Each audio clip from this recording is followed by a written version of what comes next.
Today, Louisiana became the first state in the country to require the Ten Commandments be on display in every public school classroom, from kindergarten to state-funded universities, under a bill signed by Republican Governor Jeff Landry. Under the new state law, which will take effect in 2025, the commandments must be poster size and in a large, easily readable font. In a joint statement, civil liberties groups and other opponents, including Americans United for Separation of Church and State, say they'll file a lawsuit challenging the law, calling it bluntly unconstitutional. Joining us now, proud son of Louisiana, Democratic strategist James Carville, and CNN senior political commentator Scott Jennings, who served in the George W. Bush administration. I should have said proud son of Carville, Louisiana. So, James, what do you make of this new law in your home state? Well, I think given the storm season is coming up, we don't need the Ten Commandments, we need the Hail Mary.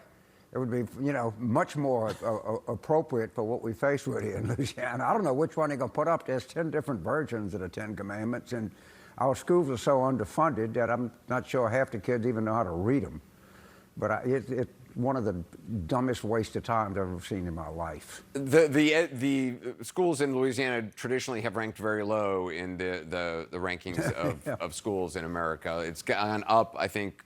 Pre-K through 12 has gone up a little bit in recent years, but not by much. Governor Edwards, John Bell did a great job. I mean, he got us, off the bottom, but Governor Landry is intent on putting us back on the bottom, it seems like. But I'm serious. When I look at this storm season and this summer coming ahead, it's going to be a fundamentally different country come mid-October of this year. It's going to really be bad. Scott, I mean, is this a violation of the First Amendment's Establishment Clause, separation of church and state? I don't know. I mean, maybe not. I mean, that's for courts to decide. I don't have a particular problem with this. If somebody wants to hang up a piece of paper in a schoolroom that says, hey, kids, don't murder, don't steal, don't lie, and respect your parents, that doesn't bother me. I'm not out here crusading for it, and I certainly don't think public school teachers should be preachers, but, these are the fundamental tenets of Western civilization. They kind of underpin, our entire criminal justice system. And look, if they're part of a historical display, if they're hanging up there next to the Constitution, the Mayflower Compact, the Declaration of Independence, I don't have a problem with it. I do think it's sort of amusing that there are people out here so enraged by this today who at the same time would love to use public schools and public libraries and other public facilities to distribute information that more matches their own agenda. So I think people are overreacting to this, and the courts are going to have to get involved and see what the interpretation of the laws are. James, I mean, is there a difference between having a book in a library and something posted in every classroom from the Bible? Well, look, this is book burner talking points. All right, these people want to burn books, take them out of libraries. You can't substitute reading, writing, and arithmetic with, like I say, but the courts will have to flush this out. But there's a 1,000 founding documents. Right, I mean, Kentucky had a similar law. The problem is you got to have kids that can read them. Right. Yeah, who knows what this court will do, but believe me, it'll go right up to the legal system. But what I find fascinating is the book burners really want the Ten Commandments. Give me a break. Scott, how much of this really is about the quality of public education in Louisiana? Sorry, go ahead, Scott. Well, I worry about the quality of public education everywhere. I worry especially about it coming out of the pandemic when you have an epidemic of kids who have just disappeared. They can't find kids. Right, but is this really about the quality of public education, or is it about election year politics and trying to get another, so-called religious freedom case in front of the Supreme Court? But I don't necessarily think teaching basic fundamental values of Western civilization is incongruent or in opposition to also having quality education in a school system. And if I might, I do respect the hell out of James Carville. He's a legend in our business and for people who do what I do. But you are not going to sit on this television tonight and call me a book burner. I do not believe in burning books. Well, I strongly believe in the First Amendment. I have no interest in restricting any information. And I strongly reject the ad hominem attack. We could disagree on this, but you're not going to call me a book burner on TV. Right.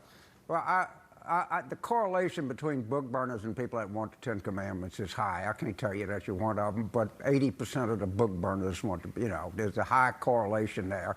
And you want to talk about fundamental American values, try the First Amendment. But that's me. For the record, I will say I have not heard Scott Jennings talk about burning any books any time that I've talked to him. So. There's a lot of book burners that want this. I hear what you're saying, James. My next guest is a high school history teacher in Louisiana who is strongly opposed to this new law. Jacob Newsom joins me now. Jacob, thanks for joining us. Thank you for having me. So even though the governor signed this mandate, it's supposed to start in 2025, you say you're not going to comply with it. No, Abby, I'm not. And if compelled to comply, it will be malicious compliance. I just think it is a foolish thing for us to be doing, regardless of your background, your religiosity or lack thereof. We have issues in the public school system in Louisiana, and I just don't really see how posting the 10 Commandments is going to do anything to solve any of them when we have real issues of staffing, understaffing, lack of resources, students below poverty level, homelessness in students, and so on and so forth. So I'll focus on my students and what they need to succeed in this world, and I'll leave the cultural wars to somebody else. Do you think that this is about, scaring teachers with the threat of punishment more than anything else? I think when you look at this previous legislative session, the bills that didn't get through, and then our current legislative session that just ended and the bills that did get through, there's a clear pattern of intimidation by public officials that are, quite frankly, taking money and support from AstroTurf groups to push a certain view of what America is and what it should be, with things like don't say gay legislation or not discussing gender or sexuality in the classroom outside of the curriculum. Where these laws, including the 10 Commandments bill, are purposely vague to create this environment where teachers feel as though there are only very specific things they can talk about, and they might open themselves up to dismissal or lawsuit if they venture outside of these lines that are not clearly defined at all. So yeah, I do think that it's really just an intimidation tactic. I think it's bullying, quite frankly, yes. Whatever happened to freedom of speech? I wonder, the 10 Commandments, some people are Christian and that is a part of their faith. There are plenty of people who are not. Is this an effort to intimidate people of no faith, to push a particular faith on students who are perhaps still developing their sense of self? I was raised in a Baptist church. I was raised to follow the 10 Commandments, and I think regardless of how you feel about the 10 Commandments, nobody would dismiss the fact that they are a pretty good set of rules. However, it is a clear violation of separation of church and state to enforce this regardless of how you write the bill to say that it's a historical document or not a historical document, which when I was in the committee was the argument being made. And, also it's pretty telling when the bill author on committee stand says that they don't care about the feelings of a Muslim student or a Hindu student in terms of how they feel about having the 10 Commandments posted, even though that's not their faith.